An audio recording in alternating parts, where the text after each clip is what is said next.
So I think there's two ways to look at this. Like, it really depends what your role is.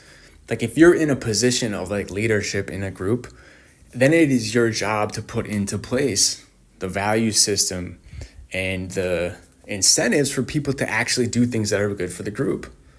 And I mean, as the leader too, it has to be good for you too, because everyone does something for themselves. Like, we're all, none of us are immune to that. We can try to rise above it as much as we want. We can be as conscious as we want, but at the end of the day, we're doing things that are for ourselves.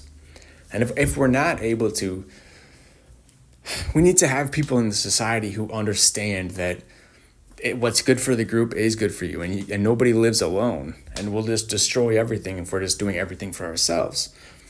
At the same stroke, if you're not in the leadership position, whatever group you're in, and the group is not being led by somebody who is putting forth a vision of like togetherness and cohesiveness and incentivizing the people in the group to work together and be a unit moving towards one goal, if they haven't done that, then, I mean, maybe just leave the fucking group.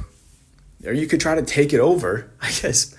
But that's kind of I don't know, man. Like, that type of, sometimes you just got to move on.